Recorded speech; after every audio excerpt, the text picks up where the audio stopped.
அன்பர்களுக்கு காலை வணக்கம்.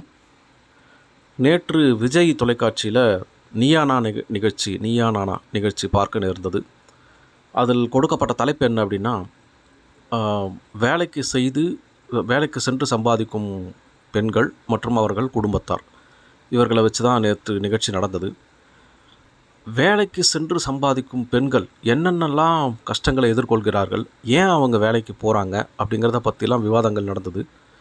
கேட்குறதுக்கே ரொம்ப சில பெண்கள் பேசினதெல்லாம் பார்த்திங்கன்னா மனசு ரொம்ப கஷ்டமாயிடுச்சு. அவங்களுடைய குடும்ப சூழ்நிலையினால் அவங்க வேலைக்கு போகிறாங்க.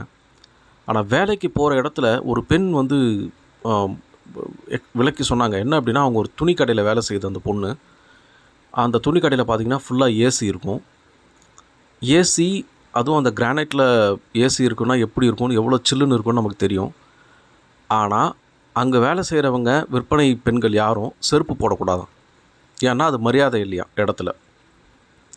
செருப்பு போடாமல் ஒரு ஏசியில் இருந்தால் என்ன ஆகுன்றது அதை அனுபவித்து பார்த்தவங்களுக்கு தெரியும். அதுவும் தொடர்ச்சியாக 8 மணி நேரம் 10 மணி நேரம் நின்றுட்டுருக்கணும். அந்த பெண் அதை சொல்லும்போது நமக்கு எனக்கு நிஜமாகவே அதிர்ச்சியாக இருந்தது. இப்படியெல்லாம் கூட ஒரு வேலை வாங்கும் இடம் இருக்கிறதா அப்படின்னு.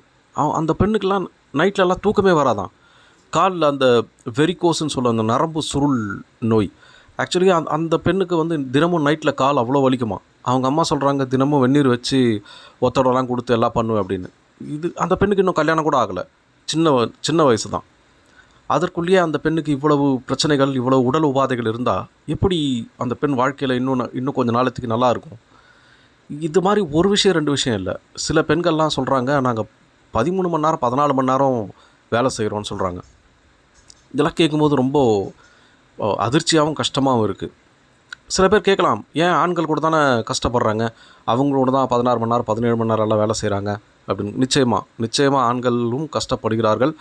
ஆண்களை விட பெண்கள் அதிகமாக ஒன்றும் கஷ்டப்பட்டுல்லை. ஆனால் ஒரு விஷயம் யோசித்து பார்த்திங்கன்னா, பெண்களினுடைய உடல் உபாதைகள், அவங்களுடைய உடலில் ஏற்படக்கூடிய மாற்றங்கள், அதையும் தாங்கிக்கிட்டு இந்த மாதிரியான விஷயங்களையும் அவங்க செய்யணும் அப்படின்னும்போது அது நிச்சயமாக யோசித்து பாருங்கள், ரொம்ப கஷ்டமான ஒரு விஷயம்.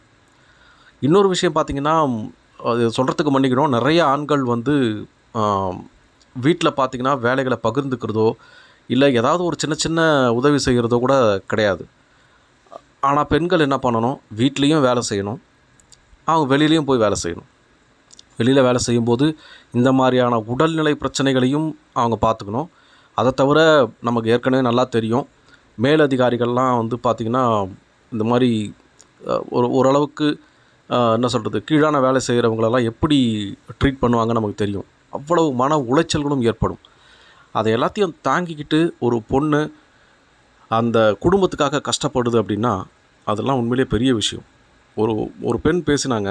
அவங்க பார்த்திங்கன்னா அவங்க அண்ணனுக்கும் அந்த பொண்ணு தான் கல்யாணம் பண்ணி வச்சுருக்குது, அவங்க தங்கச்சிக்கும் கல்யாணம் பண்ணி வச்சுருக்கு. அந்த பொண்ணு இன்னும் வேலைக்கு போயிட்டு அந்த குடும்பத்துக்கு சம்பாரிச்சிக்கிட்டு இருக்கு. இதெல்லாம் உண்மையிலே என்ன சொல்கிறதுன்னு தெரியல. இப்படி பெண்கள் கஷ்டப்பட்டு வேலை செய்வதற்கு என்ன காரணங்கள் அப்படின்னு பார்த்திங்கன்னா, அதில் ஆராயும் போது ஒரு விஷயமாக சொல்கிறாங்க. ஒன்று கடன், இன்னொன்று நோய், இன்னொன்று குடி. இந்த 3 விஷயங்கள் தான் அங்கே பேசப்பட்டது. பெரும்பாலான பெண்கள் இல்லை, எல்லா பெண்களுமே இந்த 3 விஷயத்தில் ஏதோ ஒரு விஷயத்தில் பாதிக்கப்பட்டிருக்காங்க. கடன் ஏன் வருது அப்படின்னு பார்த்திங்கன்னா, இந்த மீதி 2 தான், நோய் மற்றும் குடி. குடியை பற்றி நம்ம ஏகப்பட்ட விஷயம் பேசியாச்சு. இது எப்போ மாறும் அப்படின்னு நமக்கு தெரியல. அரசாங்கமே வந்து இலக்கு நிர்ணயித்து குடியை ஊக்குவிச்சிட்ருக்கு. தீபாவளிக்கு இவ்வளோ விற்கணும், பொங்கலுக்கு இவ்வளோ விற்கணும் அப்படின்னு சொல்லி. இந்த நிலைகள் எப்போ மாறும்னு தெரியல. அதை தடுத்தால் கள்ளச்சாராயம் போயிடுது. கள்ளச்சாராயம் போனால் கொத்தாக போய் சாவறாங்க.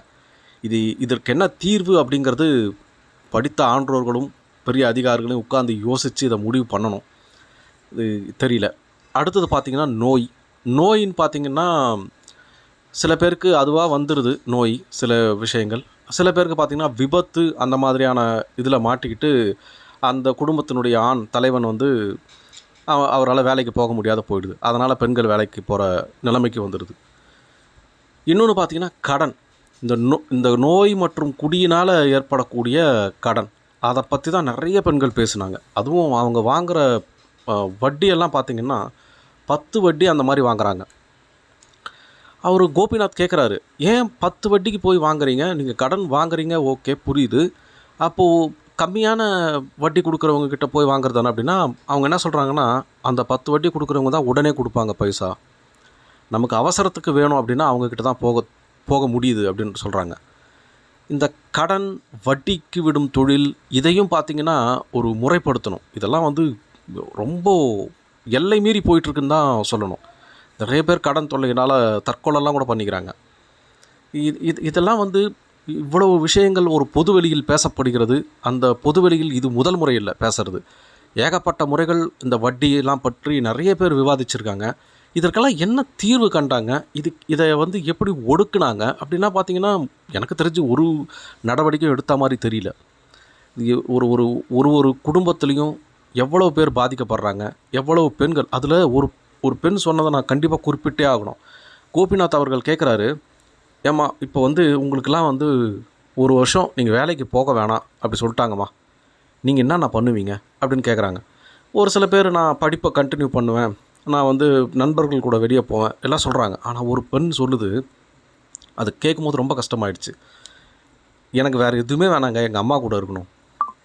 நான் தினமும் காலையில் பணிக்கு கிளம்பும்போது அவங்க யாரும் எழுந்துக்க மாட்டாங்க. நான் நைட்டு வரும்போது எல்லாம் தூங்கியிருப்பாங்க. அவங்களுடைய பாசமே எனக்கு கிடைக்கல. எங்கள் அம்மா மடியில் கொஞ்சம் நேரம் படுத்துக்கணும்னு கேட்குது அந்த பொண்ணு. எனக்கு 1 வருஷம் லீவ் விட்டால் நான் இங்கே போவேன் அங்கே போவேன் எங்கேயுமே சொல்ல, எங்கள் அம்மா கூட இருப்பேன்னு. இது கேட்கும்போது நிஜமாக சொல்லுங்கள், நமக்கு எவ்வளோ கஷ்டமாகுது மனசு. அதாவது இவ்வளவு துன்பங்கள், இவ்வளவு வேதனைகளை சுமந்துக்கிட்டு பெண்கள் வேலைக்கு போகிறாங்கன்னும் போது உண்மையிலே ரொம்ப கஷ்டமான ஒரு விஷயமாக தான் இருக்குது. இதில் இந்த குடி பற்றியும் நோய் பற்றியும் நம்ம நிறைய விவாதிச்சிட்டோம். குடி பற்றி என்ன பண்ண போகிறாங்கன்னு தெரியல. இதில் நான் இன்றைக்கி சொல்லுற விஷயம் என்னென்னா, கடன். இப்போ பார்த்திங்கன்னா, அந்த காலத்தில் கடன் அப்படிங்கிறது ஒரு பெரிய விஷயமா இல்லை. அதனால் அவர் அதை பிச்சைன்ற விஷயத்த சொல்கிறாரு. அதாவது பிச்சை எடுத்து வாழ்தல் எவ்வளவு கடினமான ஒரு விஷயம் அப்படின்னு. இப்போ அதை நான் என்ன பார்க்குறேன்னா, அது அப்படியே மாறி இருக்குது. கடன் வாங்கி வாழ்வது எவ்வளோ கஷ்டமான ஒரு விஷயம் அப்படின்னு. அதில் ஒரு குறளில் சொல்கிறாரு, இரவு அச்சம் அப்படின்னு அந்த அதிகாரத்துடைய பேர். அதாவது பிச்சை எடுத்து வாழ்வதற்கு பயந்து வாழ்வது அப்படின்றது. அதில் ஒரு குறளில் அது ஒரு அதிர்ச்சியான ஒரு குறள். இறந்தும் உயிர் வாழ்தல் வேண்டின் பறந்து கெடுக உலகை இயற்றியான். இறந்தும் உயிர் வாழ்தல் வேண்டின், பிச்சை எடுத்து தான் வாழணும் அப்படின்ற சில பேருக்கு நிலைமை இருக்குன்னா, பறந்து கெடுக உலகை இயற்றியான். இவ்வளவு கோபமான ஒரு விஷயமா சொல்கிறாரு.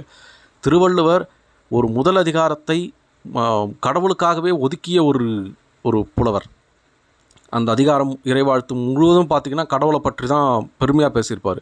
அவர் பறந்து கெடுக உலகை இயற்றியான். உலகை இயற்றியான்னா உலகை படைத்தவன். பறந்து கெடுகன்றார். எப்படி இந்த மாதிரி பிச்சை எடுத்து வாழ்பவர்கள் கஷ்டப்படுறாங்களோ அதே போல் இறைவனும் உலகத்தில் அலைஞ்சு அவனும் அதே மாதிரி அழிஞ்சு போகணும் அப்படின்னு சொல்கிறாரு.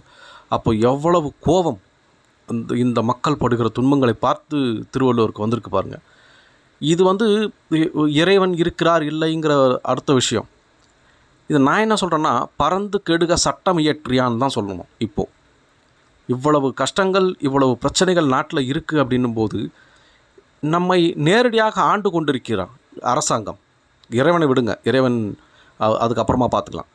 நம்ம நேரடியாக பாதிக்கின்ற விஷயம் இப்போது இருக்கிற அரசுகள். அந்த அரசுகள் அதுதான் பறந்து கெடணும், அதுதான் அழிஞ்சு போகணும். ஏன்னா இப்படிப்பட்ட ஒரு சமுதாயத்தை உருவாக்கி வச்சிருக்கிறது அரசாங்கங்கள் தான். இதற்கான தீர்வுகள், இதற்கான விஷயங்கள்லாம் வந்தால் மிக அருமையாக இருக்கும். யாருக்காவது இதை பாஸ் பண்ணி உங்களுக்கு ஏதாவது தீர்வுகளோ இல்லை ஏதாவது எண்ணங்களோ இருந்தால் பகிர்ந்துக்கிட்டிங்கன்னா ரொம்ப நல்லாயிருக்கும். இறந்தும் உயிர் வாழ்தல் வேண்டின் பறந்து கெடுக உலகை இயற்றியான். நாளைக்கு வேறு ஒரு குரல் மூலமாக சந்திக்கலாம். நன்றி. உங்கள் அன்பன் ஸ்ரீதரன்.